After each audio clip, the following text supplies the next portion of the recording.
1. 사실 80년대까지만 해도 드라마는 방송사에서 만들었습니다.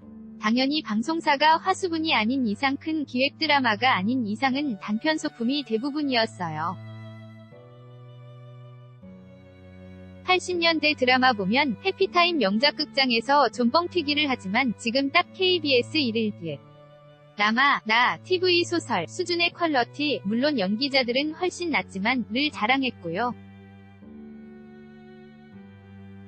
실제로 TV 소설류에서 중견들이 윤복인 씨 같은 연극계나 뮤지컬, 계 수혈 인원이 아닌 이상은 80년대에도 활약한 중견인께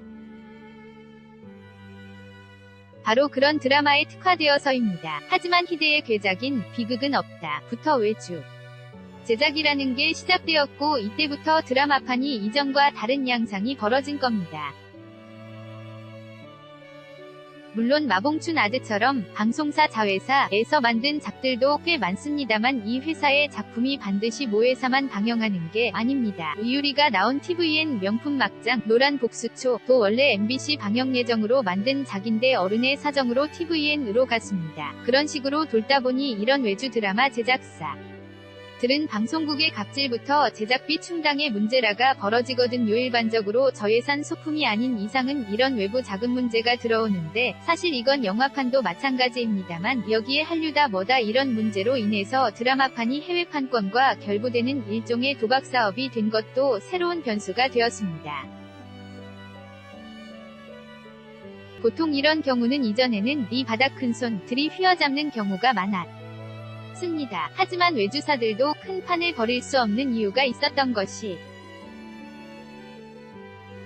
이런 드라마 제작비 투자에서 90년대 초반 영화계처럼 대놓고 쓰레기판은 아니라도 이렇게 투자자들이 내준 돈에 대해서 손실을 봤을 때 누가 보상을 하는지 문제가 사실 명확하지 않았고 설사 돈을 번다고 해도 그 돈에 대한 투명성이 담보되지 않았고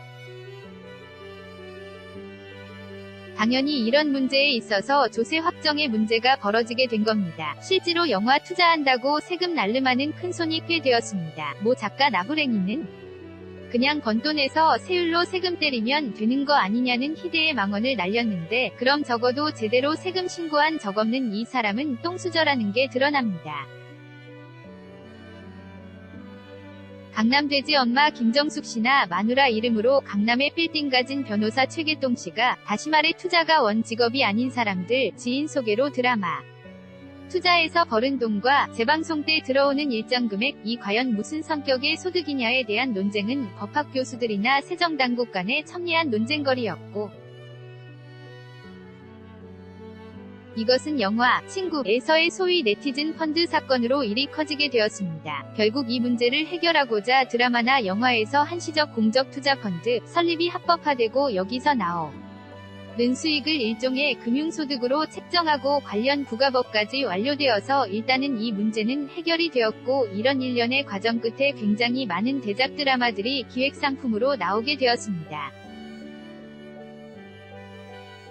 다시 말해 드라마판이라는 게 위험성이 굉장히 높지만 한번 잘되면 대박나는 하나의 상품으로 변질된 것입니다.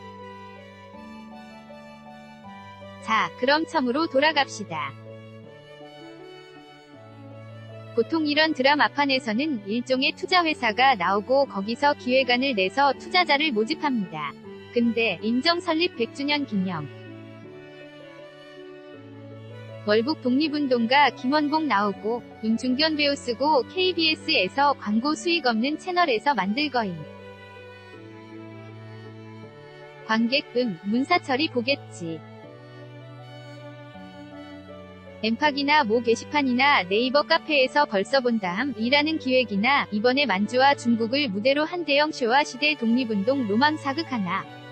주연은 요새 잘나가는 한류 스타 김뜰뜰. 여주는 중국계 아이돌즈요. 각본은 전에 히트 드라마의 환개똥 연출은 저기 일본 유명 연출가 다꾸앙이랑 헐리우드에서도 일 좀 한 박치기 감독.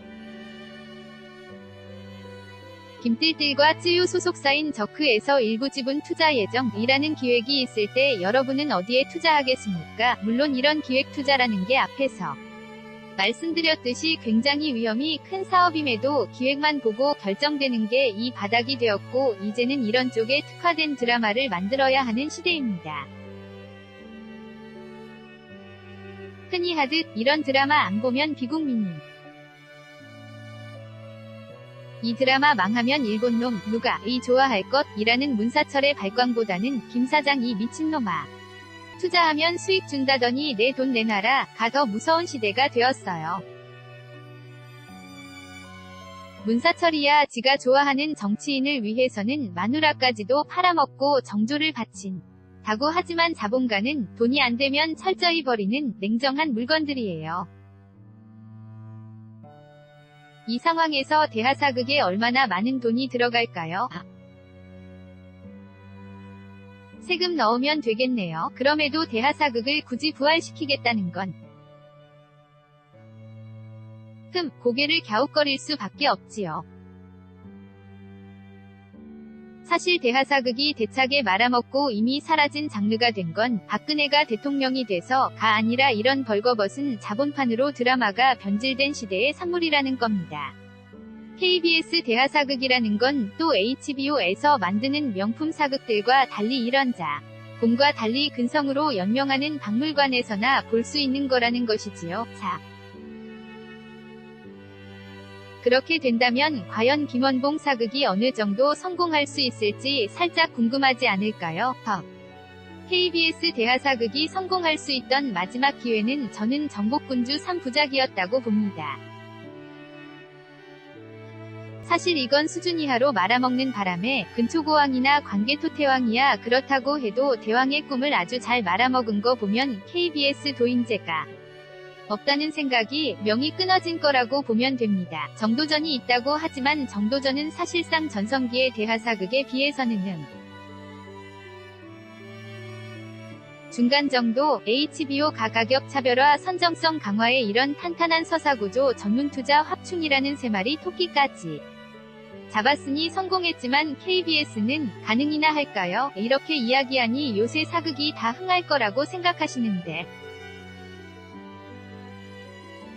이런 사업 구조에도 경영 능력, 연출 능력이 안 돼서 말아먹은 게 김종학 감독이었고